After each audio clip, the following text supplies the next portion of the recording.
Mr. President, I spent most of my career in management consulting, managing large, complex enterprise projects, multi-year, thousands of hours, a lot of complexity that take people, process, and technology to make it work. I learned a lot in that career, and I was able to go to the legislature and take that mindset as a member of the minority for 2 terms, and then we got a majority in 2010, and I found myself being the Speaker of the House. Mr. President, we were in the middle of the financial crisis. When I got sworn in January of 2011, North Carolina had a $2 billion shortfall on a $20 billion general revenue fund. And I had 6 months to balance that budget. Well, Mr. President, we did something that had not been done in North Carolina. We took the time to understand every aspect and every dollar that was being spent in government.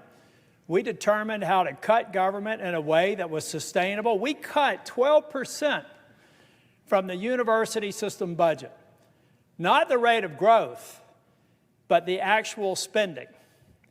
And I had some people say that it was going to be disruptive and the University of North Carolina would never be the same again. But Mr. President, we did it in a way that was instructed by the operations of the university system. And we did it in a way in concert with the chancellors. And you know what happened, Mr. President? We actually balanced the budget. We did do those cuts. And the last time I checked, the North Carolina university system is still considered one of the greatest systems in the United States of America. Why do I use that example? Because the Medicaid proposal in this bill bears no resemblance to that kind of discipline and due diligence. It has no insights into how these provider tax cuts are going to be absorbed without harming people on Medicare. And even worse, most of my colleagues do not even understand on either side of the aisle the interplay of state-directed payments and the devastating consequences of the funding flows that are going to be before us. Mr. President, here's how I figured out the impact in North Carolina. I used to be Speaker of the House, and I like the Speaker and have a good relationship with the Speaker and the President Pro Tem, so I called them up. And I had my staff ask them if they would do an economic impact assessment on what this proposed bill would do to the Medicaid program in North Carolina.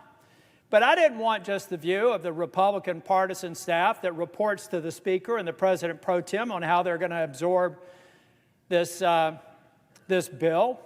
I decided to go to Josh Stein, the governor, and I went to his Democrat staff for Medicaid. I asked them to prepare an estimate, independent of the estimate that I had done with fiscal research. But I took a step further, Mr. President. I went to the Hospital Association. I asked 3 different independent groups, a partisan Democrat group, a partisan Republican group of experts, and a nonpartisan group of the Hospital Association to develop an impact assessment independent, not talking, not sharing, reporting to me. And what I found is the best case scenario is about a $26 billion cut. Now, we've got a delay, so it may be 2 years, it may be 1 year. All it does is make that $26 billion happen in year 1 or year 12, but the impact is the same, Mr. President, and it's indisputable. Now, when I actually presented this report that you can find on my website, I had people in the administration say, "You're all wet, you don't know what you're doing." I said, well, why don't we assemble a series of meetings? We're going to provide you our analytics. You go through it, tear it apart. And I told about Mehmet Oz, who I consider to be one of the most capable people in the Trump administration. He's a brilliant man, and I'd encourage my Democrat colleagues to talk to him. He knows his stuff, and he's very focused on getting efficiencies out of CMS. So we had 3 different conference calls with CMS, with Oz on the phone and on the video, and me on the video. And I said this, guys, I would love nothing more than you to prove me wrong.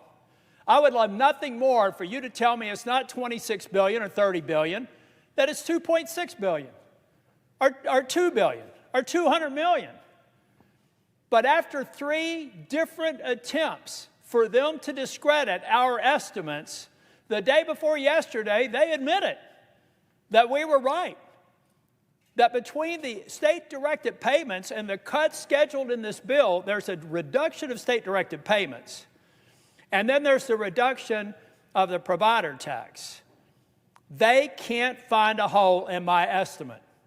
So what they told me is that, yeah, it's rough, but North Carolina's used the system. They're going to have to make it work. All right. So what do I tell 663,000 people in 2 years or 3 years when President Trump breaks his promise by pushing them off of Medicaid because the funding's not there anymore, guys? When the White House, senators advising the president are not telling him that the effect of this bill is to break a promise. And you know the last time I saw a promise broken around health care, with respect to my friends on the other side of the aisle, it's when somebody said, if you like your health care, you can keep it. If you like your doctor, you can keep it. We found out that wasn't true. That made me the second Republican Speaker of the House since the Civil War, ladies and gentlemen, because we betrayed the promise to the American people. 2 years later, 3 years later, it actually made me a U.S. Senator, because in 2010, it had just been proposed. And just anticipation of what was going to happen was enough to have a sea change election that swept Republicans into the majority for the second time in 100 years. Now, Republicans are about to make a mistake on health care and betraying a promise. It is inescapable that this bill in its current form will betray the very promise that Donald J. Trump made in the Oval Office or in the cabinet room when I was there with finance, where he said we can go after waste, fraud, and abuse on any programs. Now, those amateurs that are advising him, not Dr. Oz, I'm talking about White House healthcare experts, refuse to tell him that those instructions that were to eliminate waste, fraud, and abuse all of a sudden eliminates a government program that's called the provider tax. We have morphed a legal construct that admittedly has been abused and should be eliminated into waste, fraud, and abuse. Money laundering. Read the code. Look at how long it's been there. I was Speaker of the House. I refused to do it. When I left North Carolina, I said, we're not going to do a provider tax. I left it at 2.5%. Now it's 6%. Mistake on the part of the leadership. And frankly, I know my friends are probably going to think I'm a little bit crazy here, but I actually passed a law that made it illegal to expand Medicaid. Why did I do that? Because I was convinced someday we would be here. And I would have rather found a way to get more people on Medicaid at the standard FMAP than having this 90-10 match and watching it disappear and taking away desperately needed health care. So, Mr. President, over the course of the evening, I may look for an opportunity to speak again. But I'm telling the President that you have been misinformed. You supporting the Senate mark will hurt people who are eligible and qualified for Medicaid.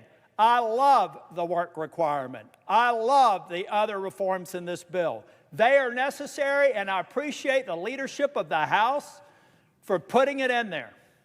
In fact, I like the work of the House so much that I wouldn't be having to do this speech if we simply started with the House mark. I've talked with my colleagues in North Carolina. I know that we can do that, and I believe that we can make sure that we do not break the promise of Donald J. Trump that he's made to the people who are on Medicaid today, Mr. President. But what we're doing, because we've got a view on an artificial deadline on July 4th that means nothing but another date and time, we could take the time to get this right if we lay down the House mark of the Medicaid bill and fix it. And I know that my friend and colleague from New Hampshire, I jumped in front of her, so I'm only going to take another minute or two. But, Mr. President, we owe it to the states to do the work to understand how these proposals affect them. How hard is that? I did it. How hard is it? How hard is it to sit down and ask the Medicaid office, ask the legislative staff, ask the Independent Hospital Association what the impact is? If there's no negative impact, what's wrong with daylight? What's wrong with actually understanding what this bill does? Mr. President, I know what it does because I spent a career implementing complex systems, and then I had the privilege of being Speaker of the House, and I implemented them in a government setting. And since I've been here, I've focused on bills and watched their implementation from the cradle until they're fully implemented. Mr. President, we owe it to the American people